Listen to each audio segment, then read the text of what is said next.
Rome, 100 AD. A quiet evening on the Palatine Hill.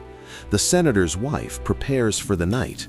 The cream she uses is not a rare perfume from Egypt, not an oil made from rose petals. This jar costs more than a slave's life, but what is inside would turn a modern stomach. Inside this jar is sweat, but not ordinary sweat, the sweat of a gladiator who just fought for his life in the Colosseum sands amid the screams of 50,000 people who returned from the edge of death. There is blood in it, sand, and pure adrenaline. Roman women called this beauty elixir. We call it disgusting. But why were the noblest women of the world's most civilized empire paying fortunes to smear a slave's body filth on their faces? Was this just a beauty secret, or was there something much darker behind it? Something sexual, something magical? We are now opening the lid of that fancy jar and descending from Rome's perfume-scented bedrooms to the sweat-stinking changing rooms of the arena. If you are ready, hold your nose. We are beginning. But before we understand why they bought it, we need to understand how it was collected. Because this was not a simple process. This was a ritual, a harvest. And it began the moment a gladiator left the arena. The afternoon match had ended. Flamma, a Syrian gladiator, had just killed his opponent. 21 victories. His body was a canvas of violence.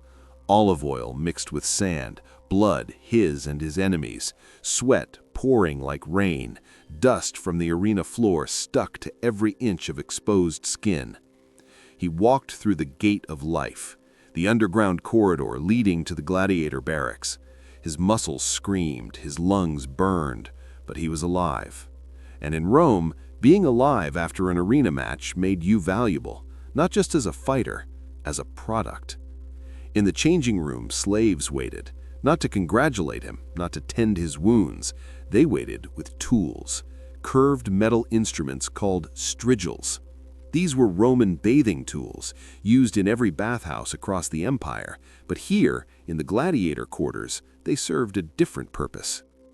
"Stand still," one slave commanded. Flamma obeyed. He knew the routine. Had done this after every match for years. The slave pressed the strigil against Flamma's shoulder, dragged it down.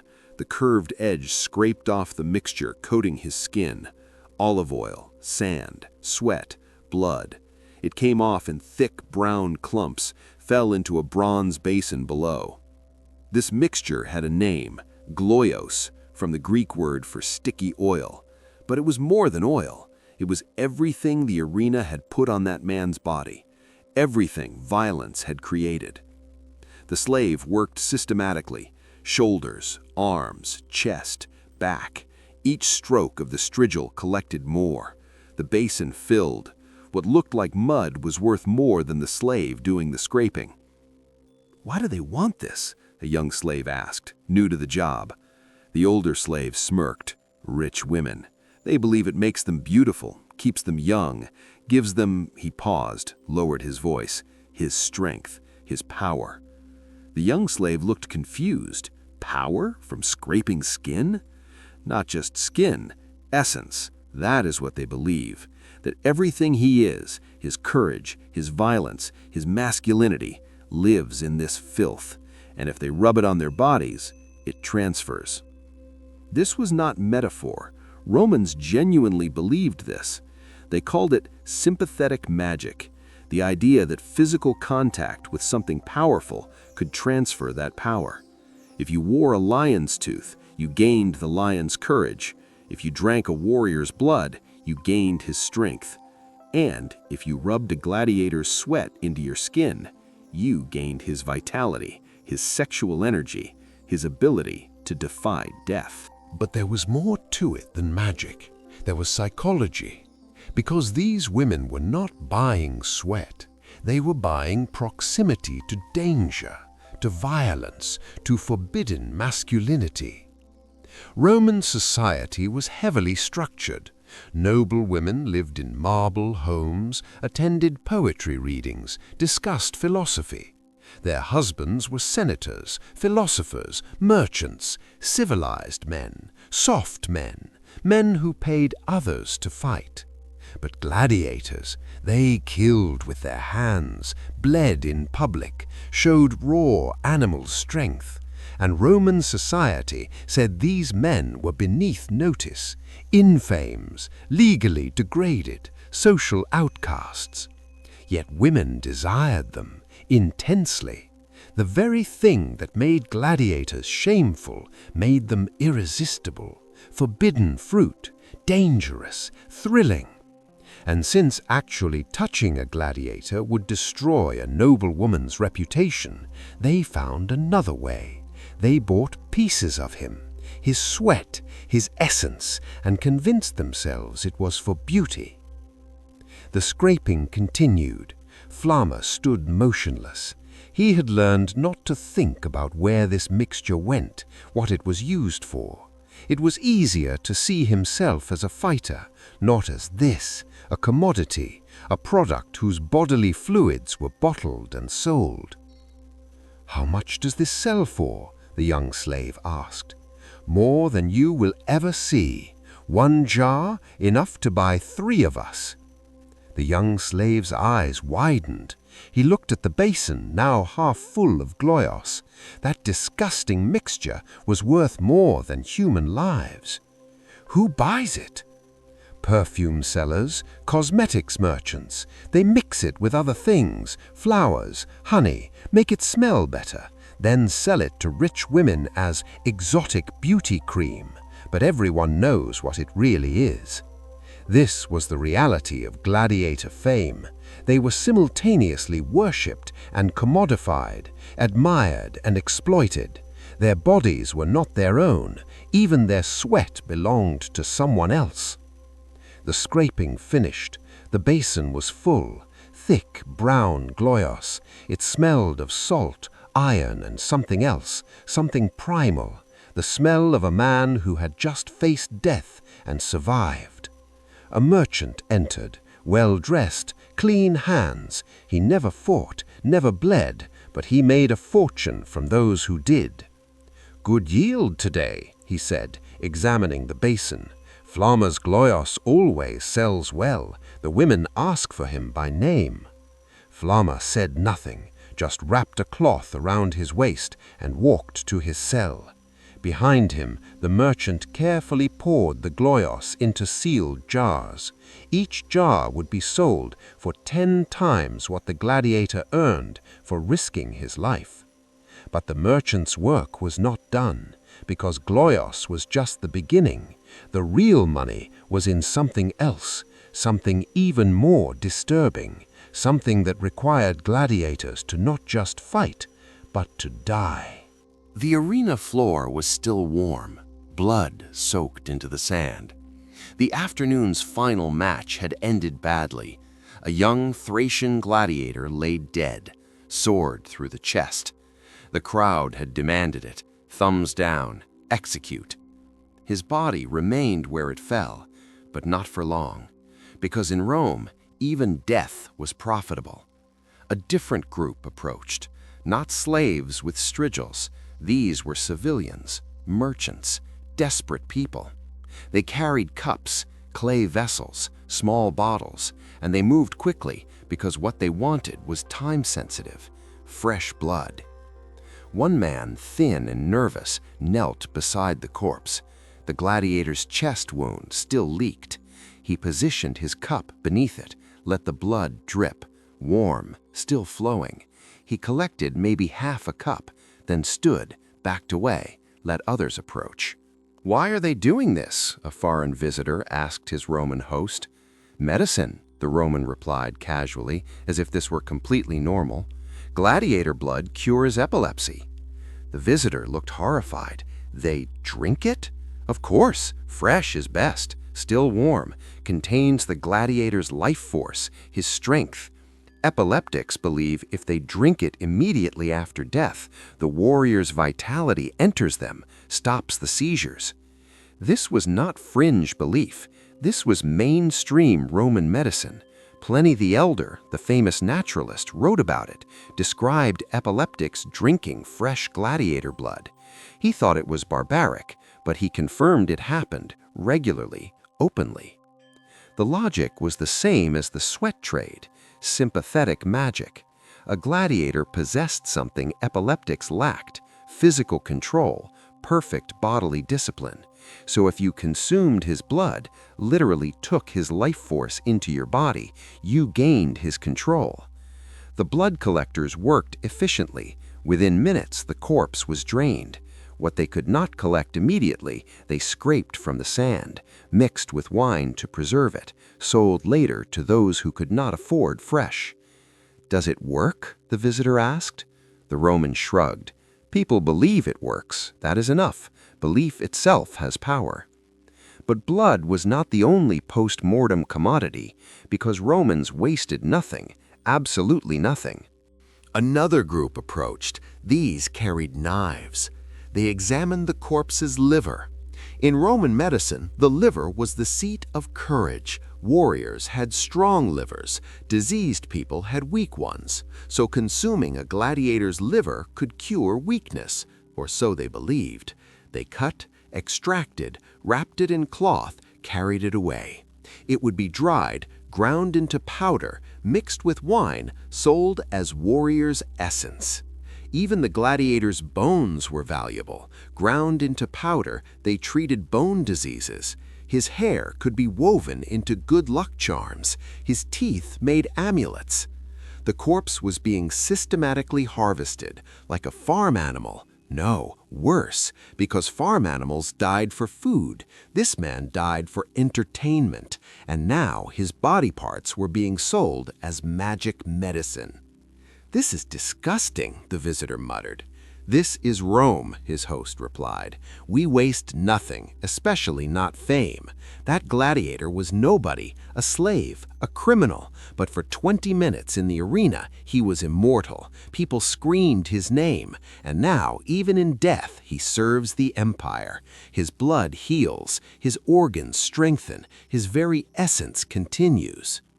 There was twisted logic here, a way of justifying exploitation as honor. Yes, we killed him for entertainment, but we also use every part of him, nothing wasted. He serves Rome even in death. Somehow, this made it acceptable. The visitor watched the systematic harvesting. Do the gladiators know this will happen?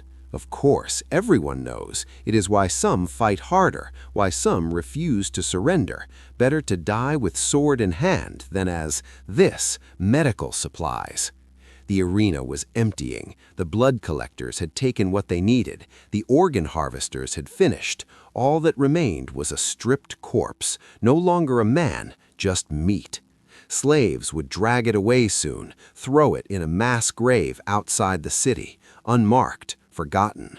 The crowd would not remember his name tomorrow, but his blood would circulate in epileptic's veins. His liver would strengthen noble Sikhs. His sweat would beautify senators' wives. This was the complete economics of gladiatorial combat. Not just the fight, not just the glory, but the harvest, the systematic commodification of human bodies. Fame made them valuable alive. Death made them profitable. And the most disturbing part, this was not hidden, not secret, not shameful. This happened in daylight, in public, with full social acceptance, because Romans had convinced themselves this was medicine, this was practical, this was using resources efficiently. But there was one case that went beyond medicine, beyond beauty treatments, one story that showed just how deep the obsession went, a story involving not a common woman, but an empress, and her desire would scandalize Rome. The Imperial Palace, 160 AD. Empress Faustina the Younger, wife of Emperor Marcus Aurelius, could not sleep. This was not unusual. What was unusual was the reason. She was obsessed, not with jewels, not with power, with a gladiator. His name is lost to history, But the scandal is not, because Faustina's obsession became public, became gossip, became a crisis that required imperial physicians to solve. "I cannot stop thinking about him," she confessed to her doctor. Not whispered, stated plainly. Faustina was not ashamed. Roman noblewomen did not hide their gladiator obsessions. They discussed them like modern women discuss celebrity crushes. But Faustina was not a noblewoman. She was the empress, wife of Rome's philosopher-emperor. Her desire for a slave fighter was not just scandalous, it was politically dangerous. The physician listened carefully. This was not medical advice. This was damage control. "Your symptoms?" he asked clinically, as if diagnosing fever. "Dreams, constant dreams. I see him in the arena, his body, his movement, his violence. I wake sweating. My husband notices, asks questions. I cannot focus, cannot think, only want him." The physician understood immediately. This was not love, this was erotic obsession. The gladiator represented everything Marcus Aurelius was not. The emperor was philosophical, gentle, cerebral. He wrote meditations, discussed stoicism, avoided violence. The gladiator was pure physicality, violence incarnate, everything civilization suppressed. And Faustina, drowning in marble halls and philosophical discussions, craved the opposite, craved raw, brutal, forbidden masculinity. "There is a cure," the physician said carefully, "but it requires unconventional methods." "Tell me." "The gladiator must die. You must watch, and then you must drink his blood while it is still warm, while his strength still lingers. This will transfer his essence to you, satisfy the obsession, purge the desire." Faustina stared. "You want me to drink a man's blood?" "Not a man, a gladiator. His blood contains what you crave, his vitality, his masculinity, his violence. Consume it, and the obsession ends. Your body will have what it desires. The craving will stop." But there was more. "After drinking the blood," the physician continued, "you must immediately be with your husband, consummate. This transfers the gladiator's power to the emperor, and any child conceived that night will carry the warrior's strength." This was the medical advice given to Rome's empress. Not metaphor, not symbolism, actual instructions. Kill the object of obsession, drink his blood, have sex with your husband, problem solved. Historical records claim Faustina followed this advice, that the gladiator was executed, that she drank his blood, that she went to Marcus Aurelius that night, and that 9 months later she gave birth to a son, Commodus, the worst emperor in Roman history. Cruel, violent, obsessed with gladiatorial combat. So obsessed he fought in the arena himself, dressed as a gladiator, killed animals and men for entertainment, the complete opposite of his philosopher father. Romans whispered that Commodus was not Marcus Aurelius's son. He was the gladiator's son, conceived that blood-drinking night.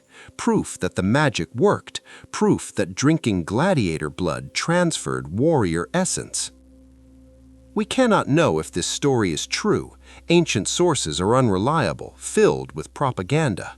But the story's existence matters, because whether true or not, Romans believed it was plausible, believed an empress could be so obsessed with a gladiator that she would drink his blood, believed that blood could transfer paternity, transfer essence, transfer violence itself.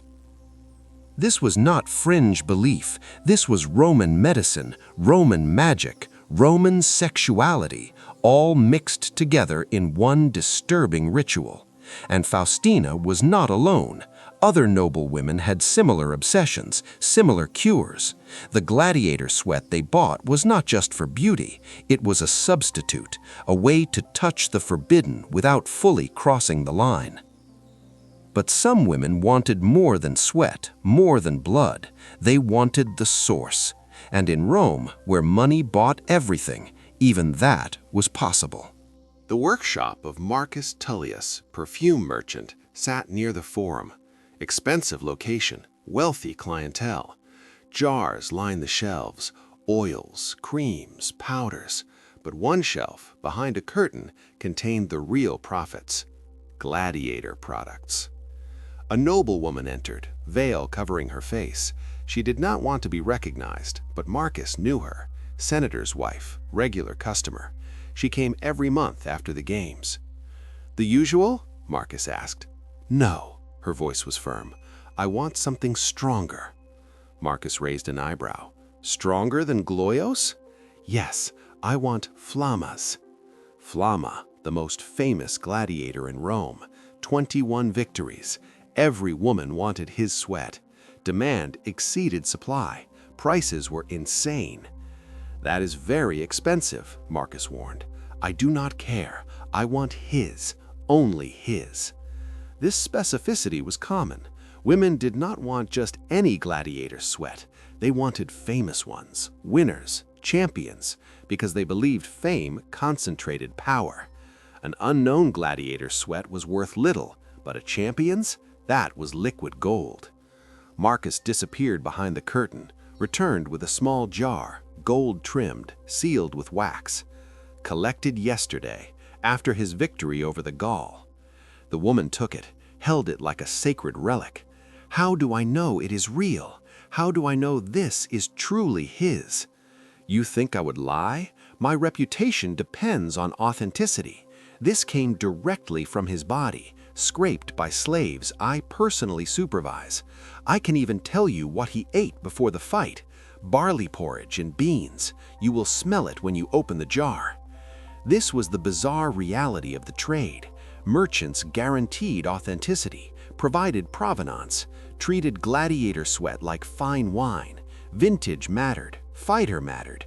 Even what the gladiator ate affected the product's perceived quality. "How do I use it?" the woman asked. "After bathing, warm the jar in your hands. The mixture will soften. Apply to face, neck, and arms. Let it absorb. Do not wash off immediately. Let his essence penetrate your skin. And then?" Then you will feel different, stronger, more vital. Men will notice. Your husband will notice. You carry a warrior's power now. The woman paid 30 denarii, enough to buy 3 slaves, for a jar of sweat, blood, and sand scraped off a man's body. She was not alone. 5 more noble women visited that day, all buying the same thing, all believing the same magic, all paying fortunes for bodily fluids. But Marcus did not judge. He was a businessman, supply and demand. Romans believed gladiator sweat had power, so he sold power. Simple. He also sold other products: gladiator hair woven into bracelets, good luck charms, pieces of their armor melted down and recast as jewelry, dirt from the arena floor sold as victory dust. Anything touched by gladiators became valuable. "Do you believe it works?" his assistant asked after the customers left. Marcus smiled. "Does it matter? They believe it works. Belief creates reality. If a woman rubs Flamma's sweat on her face and feels more beautiful, more powerful, more desired, then it worked. Not because of the sweat, because of her belief." This was Roman commerce at its most cynical, selling belief, selling proximity to fame, selling the illusion of power transfer, and making fortunes doing it. But the trade had darker aspects, because not all merchants were honest. Some sold fake gloios, regular olive oil mixed with sand and animal blood, claimed it was from famous gladiators. Women could not tell the difference, paid full price for counterfeits. Other merchants bought gloios from dead gladiators, cheaper, but they marketed it as coming from living champions, because women wanted victory sweat, not death sweat, even though chemically, scientifically, there was no difference. The entire industry was built on deception, on exploiting female desire, on monetizing the forbidden. Gladiators were the product, but they saw almost none of the profits. The real money went to merchants, to middlemen, to those who harvested and sold human essence. And the women? They kept buying, kept believing, kept rubbing dead men's sweat into their skin, convinced it made them beautiful, convinced it gave them power, convinced it connected them to something dangerous, something forbidden, something they could never actually touch.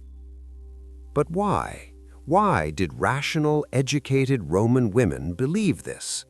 The answer lay not in medicine, not in magic, but in something deeper, something psychological, something that revealed Rome's twisted relationship with bodies, power, and desire. To understand why they bought it, we must understand what Roman women lacked: control, agency, power. Because despite Rome's wealth and civilization, women lived in cages. Golden cages, yes, but cages nonetheless. A Roman noblewoman's life was prescribed from birth. She married whoever her father chose, usually at 14, usually to a man twice her age. Her role was simple: produce heirs, manage household, look beautiful, stay silent. She could not vote, could not hold office, could not control her own money. Her husband owned her legally, her father before that. She passed from one man's control to another's, never autonomous, never free. And her body? That belonged to others too. Her virginity belonged to her future husband. Her fertility belonged to her family's legacy. Her appearance belonged to society's judgment. Even her desires were not her own. She was expected to want what was proper, what was respectable, what was civilized. But human desire does not follow rules, does not care about propriety, and Roman women, trapped in marble homes with philosopher husbands, looked at gladiators and saw something they could never have: freedom, violence, raw physical power, men who lived entirely for themselves, who answered to no one, who took what they wanted with their hands. Yes, gladiators were slaves. Yes, they were property, but in the arena they were gods.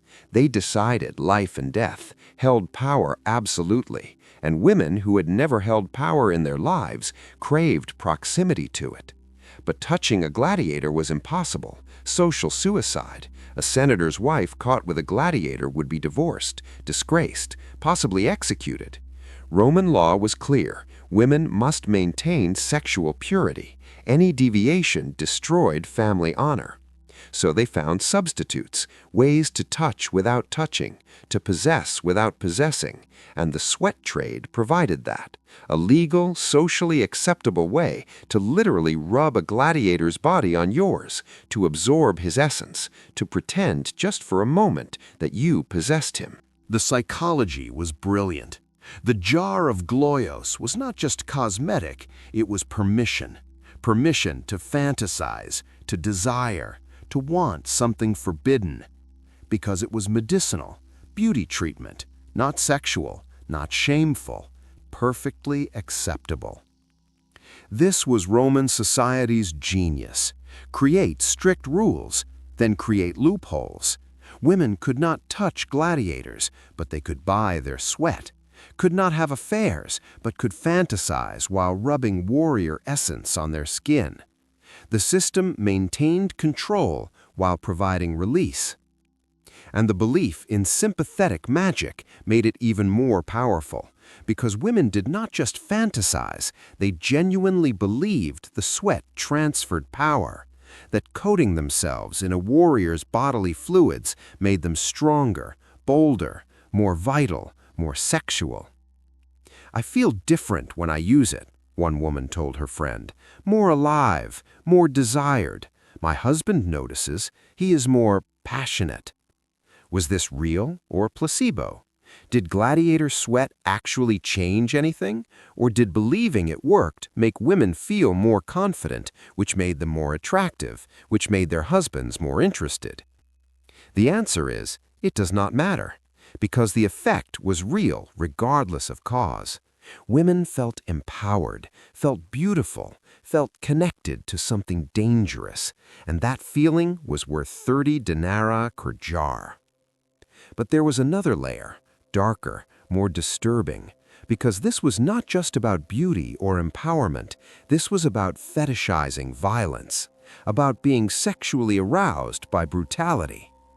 These women watched men kill each other, watched blood spray, watched death, and then they went home and rubbed those killers' sweat on their bodies. This was not innocent. This was erotic violence, sanctioned by society because it was framed as beauty treatment. Rome was brilliant at hiding darkness behind civilization, at packaging brutality as entertainment, at making exploitation seem normal. The same society that wrote philosophy and built aqueducts also harvested human sweat for profit, built an industry on commodifying bodies, turned violence into beauty cream. And women participated willingly, not because they were foolish, but because they had so few ways to feel powerful, so few ways to touch desire, so few ways to rebel against the cage, even symbolically. The jar of Gloios was rebellion, small, contained, acceptable, but rebellion nonetheless. A way to say, I want something forbidden, I crave something dangerous, I will possess it, even if only through his sweat. But the darkest part of this trade was not what it revealed about women, it was what it revealed about gladiators themselves. Because we have talked about the buyers, now we must talk about the product, the men whose bodies were harvested, who had no choice, no control, whose very sweat was stolen and sold. Flamma sat in his cell. Evening, the lanista had just informed him his Gloios had sold for record prices today, 35 denarii per jar. 20 jars collected after yesterday's fight, 700 denarii total. Flamma received none of it, not a single coin, because he did not own his own body, his sweat, his blood, his image. All belonged to his owner, the lanista who purchased him years ago. You should be proud, the lanista said. Women are obsessed with you. They ask for you by name, pay fortunes for your sweat. You are famous. Flamma said nothing. Famous. Yes, he was famous. His name was graffitied on walls. Women screamed when he entered the arena. His victories were legendary. But he was still a slave, still property, still in fames, legally dishonored. His fame changed nothing about his status. The merchant says he could sell twice as much if we collected more, the lanista continued. So from now on, after every training session, you will be scraped, not just after fights, every day. This was the reality. Flamma's body was being harvested daily now because demand exceeded supply, because women wanted more sweat, more essence, more of him, and he had no say in it. Other gladiators had it worse. Some were forced to perform for wealthy women who paid extra. Not sex, that would be too obvious, but private appearances, standing shirtless while women examined them, touched their muscles, breathed their sweat, paid hundreds of denarii for the privilege. It is humiliating, one gladiator told Flamma. They look at you like meat, touch you like you were a statue, not a man, just a thing to be examined. We are things, Flamma replied bitterly. That is what infames means. We are not people, we are products. Our bodies belong to others, our sweat belongs to others, even our dignity belongs to others. This was the hidden tragedy of gladiator fame. Yes, they were celebrities. Yes, crowds adored them. But that adoration was not respect, it was consumption. They were being consumed, literally. Their bodily fluids were being sold and rubbed on rich people's skin. And the psychological toll was immense, because how do you process being simultaneously worshipped and degraded, being screamed at by thousands while your sweat is being scraped off and sold, being called a hero while legally classified as worthless? Some gladiators broke mentally, became depressed. Some refused to fight, accepted death rather than continue being commodified. Others became numb, disconnected, treated their own bodies as objects because society treated them that way. "Do you ever think about the women who buy your sweat?" another gladiator asked Flamma. "No. If I did, I would go insane. Better to not think, better to just fight, just survive." But it was impossible not to think about it. Impossible not to know that somewhere, right now, a senator's wife was rubbing his bodily fluids on her face, fantasizing about him, desiring him, while he sat in a cell owned by another man, unable to even control his own sweat. The cruelest irony was this: gladiators were desired because they represented freedom, power, masculinity, yet they had none of those things. They were slaves, powerless, controlled. The very thing women craved in them did not actually exist. It was fantasy, projection. The real men were broken, exploited, harvested like crops. "I heard about Empress Faustina," one young gladiator said, "that she was obsessed with one of us, that she drank his blood." "And then he died," Flamma replied coldly. "That is the end of that story. She got what she wanted. He died. That is always how it ends for us." This was the truth behind the glamour, behind the fame, behind the jars of Gloyo sold at premium prices. Behind every purchase was a man who had no choice, who was scraped, harvested, commodified, sold. And the worst part? Society saw nothing wrong with this, because gladiators were infames, property, things.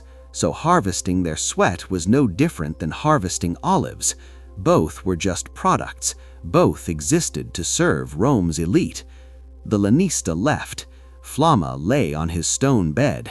Tomorrow he would fight again, kill or be killed, and if he won, slaves would scrape him clean, bottle his essence, sell it to women who would never see him as human, only as fantasy, as product, as the thing they desired but would never actually touch.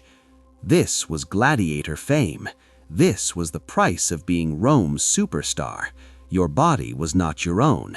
Your sweat was not your own. Even your death would not be your own, because they would harvest that too. The trade lasted for centuries, from the Republic through the height of the Empire. Generation after generation of Roman women buying gladiator sweat. Generation after generation of gladiators being harvested. The system was so normalized that historians barely mentioned it. Just another aspect of Roman life. Unremarkable. But eventually, everything changed. Not because Romans developed empathy, not because women stopped desiring gladiators, because Christianity arrived. And Christianity had very different ideas about bodies, magic, and desire. By the 4th century AD, Christianity was growing, spreading through Rome's elite. And Christian doctrine condemned sympathetic magic, condemned belief that physical objects transferred spiritual power, condemned the entire philosophy behind the Gloyos trade. "This is paganism," Christian preachers declared. "This is devil worship. You rub the sweat of violent men on your bodies and believe it gives you power? This is demonic. This is sin." But the trade did not stop immediately.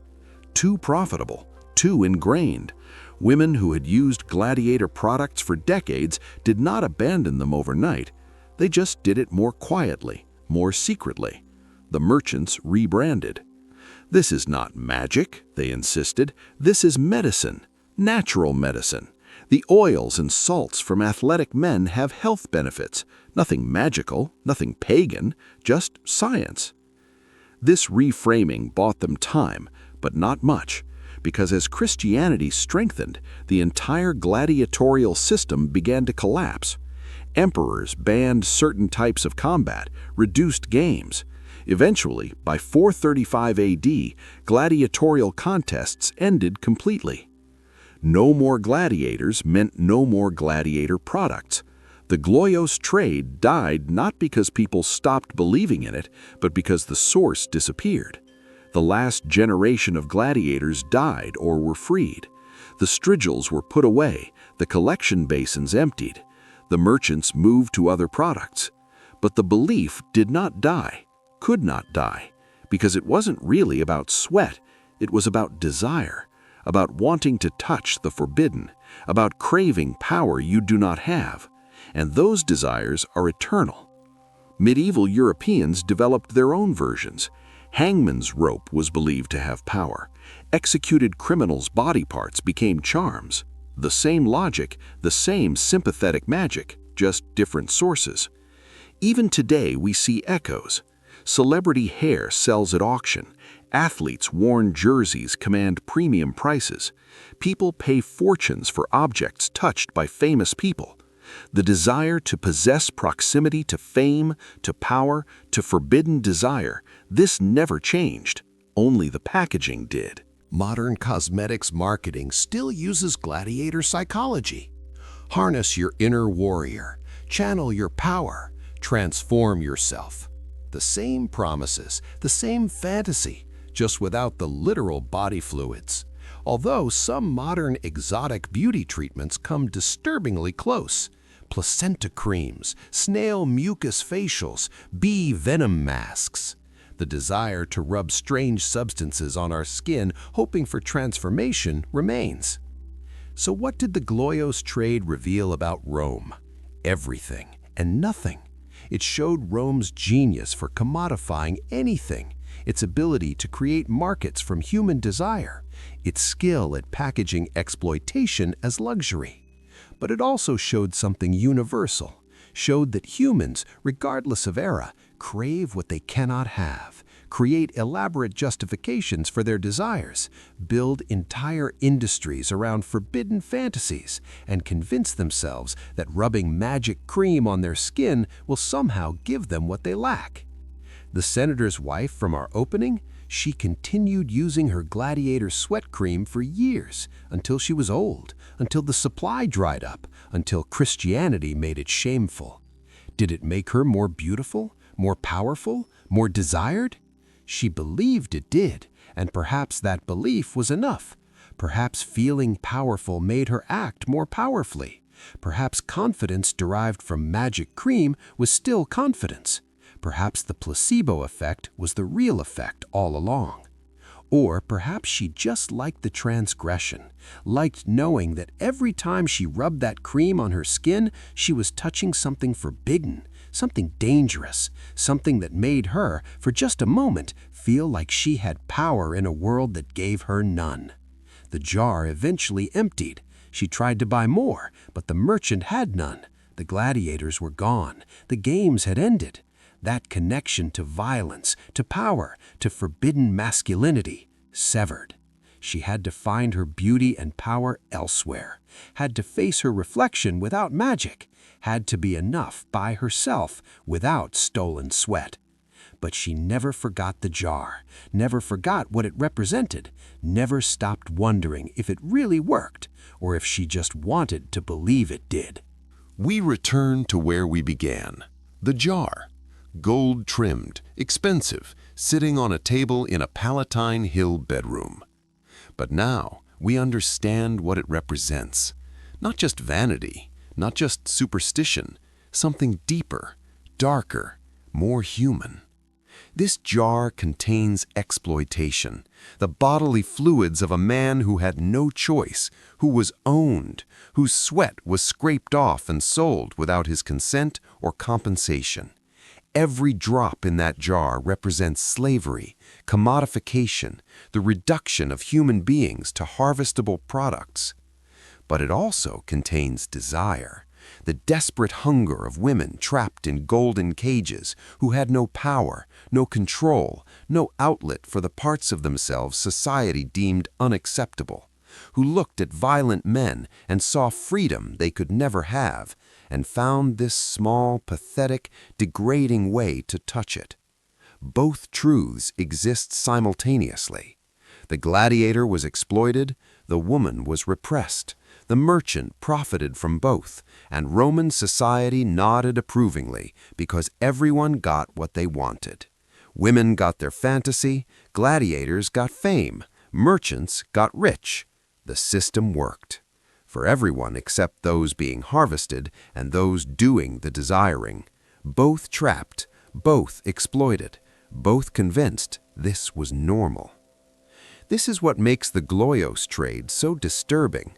Not that it happened, but that everyone accepted it. No one questioned it. No one saw it as wrong. The same civilization that built the Pantheon and wrote the Meditations also scraped sweat off slaves and sold it as beauty cream and saw no contradiction. Because Rome was a machine for turning human bodies into profit. Gladiators were just one example. Slaves in general were products, their labor, their bodies, their children, all owned, all commodified, all harvestable. The Gladiators trade was not an aberration, it was the system working as designed. And the women who bought it were not villains, they were victims of a different exploitation, married off as children, owned by fathers and husbands, denied education, agency, power. They found one tiny way to rebel, to feel powerful, to possess something dangerous, and we judge them for it when we live in a world that still sells female desire back to them through makeup, fashion, plastic surgery? When we still tell women their value lies in beauty and youth, when we still commodify bodies just with better marketing. The jar forces us to confront uncomfortable truths about desire, about power, about exploitation, about how easily we accept the unacceptable when everyone around us accepts it too. Imagine being that gladiator, standing while slaves scrape your body, knowing your sweat is being bottled, sold, rubbed on the faces of women who would never acknowledge you in public, who would look through you on the street because you are infames, who desire you and despise you simultaneously. How does that feel? To be wanted but not valued, famous but not free, desired but not human. Now imagine being that woman, married to a man you did not choose, living in a home you do not own, bearing children to continue a legacy that is not yours, watching gladiators in the arena and feeling something your society says you should not feel, desire, hunger, envy of their freedom, even though their freedom is slavery. And you buy that jar, rub it on your skin, breathe it in, pretend for a moment you are something other than decorative property. Is that wrong? Or is that survival? The Gladiators trade existed because Rome created two tragedies and sold them to each other, sold powerless men's bodies to powerless women's desires, and profited enormously from both. 2,000 years later, we look back in disgust. We would never do such things. We are civilized. We respect bodies. We do not harvest and sell human essence. Except we do. We just call it differently. Celebrity worship, influencer culture, parasocial relationships, the desire to possess proximity to fame, to power, to forbidden desire. This never ended. We still buy pieces of people we cannot have, still create markets from human bodies, still exploit desire and call it commerce. The jar on the Palatine Hill is empty now, has been for 17 centuries, but the hunger it represents, that is eternal. the desire to be more than we are, to touch what we cannot have, to believe that rubbing the right cream, buying the right product, consuming the right piece of someone else will somehow transform us, give us power, make us beautiful, make us enough. It will not. It never did. The gladiator's sweat did not make Roman women powerful. Their belief in it did. Their willingness to transgress, even symbolically. Their refusal to accept their powerlessness without finding some small rebellion. The real magic was never in the jar. It was in the act of opening it, of choosing to believe, of refusing to accept that you are only what society says you are, even if your rebellion is buying another man's sweat, even if your power is stolen, even if your freedom is fantasy. This is what the jar contains, not sweat, not blood, not sand, but the eternal human hunger for more, for power, for beauty, for desire, for the forbidden, for transformation, for touching just once something dangerous, something real, something that makes you feel alive in a world designed to make you feel small. The jar is empty, but the hunger remains. Different forms, different markets, different products, same desire, same exploitation, same tragedy, sold as luxury, same lie we keep believing because the truth that we are enough without it, that power comes from within, that transformation cannot be bought, is too hard to accept. So we buy the jar, open it, breathe in, and pretend just for a moment that magic is real.